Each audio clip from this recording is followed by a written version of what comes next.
Hlale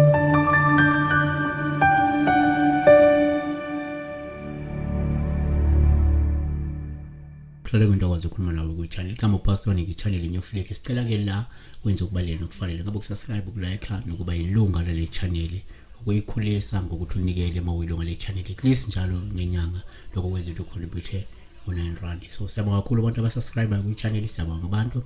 abangabalandeli be-channel lapho kakhulukazi labo asebangamalunga le channel abangu-10 njengamanje so sibheka la iphupho likalihle lihle thwala uthi ke mina ngiphupheke kugcwele intuthu endlini ngicela ke la umhlaziyele thanks so esingakusho la intuthu ayibeki izinto ezinhle ngeke sithele njengoPaul uhle yes angazi mhlawumbe kukhona ongachamuka kathi no kuye emephupha intuthu so kunezinto ezinhle esuke zizokwenzeka yabo akufanani but naku kubalekile uPaul ubelivama ukubika izinto ezimbi esikhathini intuthu intalizwayo ngokwesizulu kunesakhe sithi akumuzi ungashunqa intuthu noma ukumuzi ongenayo into ongashunqa intuthu okusho ukuthi wonke umuzi unazo inkinga zawo wonke umuzi unazo ingxabano esuke zikhona wonke umuzi unazo inkulumo esuke zikhona so number 1 uma uphupha la intuthu sithatha njengoPaul ubuma ngeze uyayihogela noma uyakhila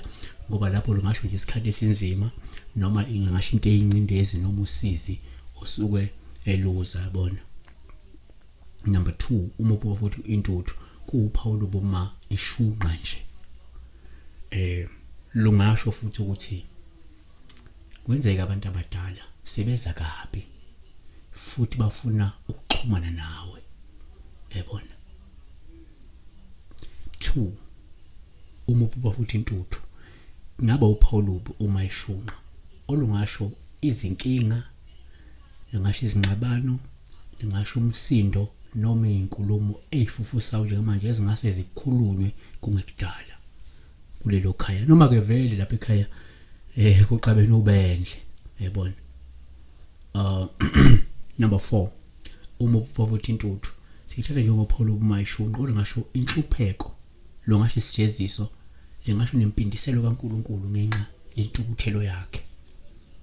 intuthu iyalusho ulaka likaNkuluNkulu uma ufunda iBhayibheli koJobe ulifunda iBhayibheli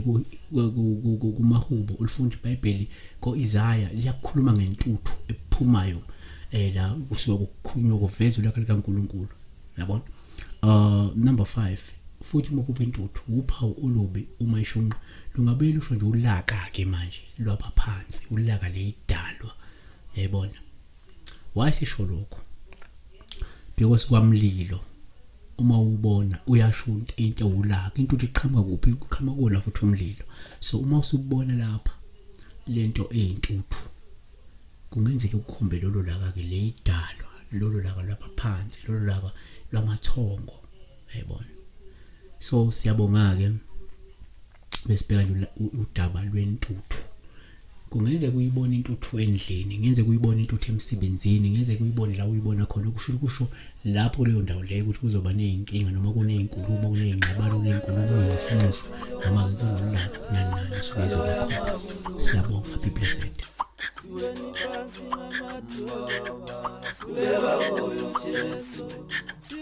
siweni phansi lematulu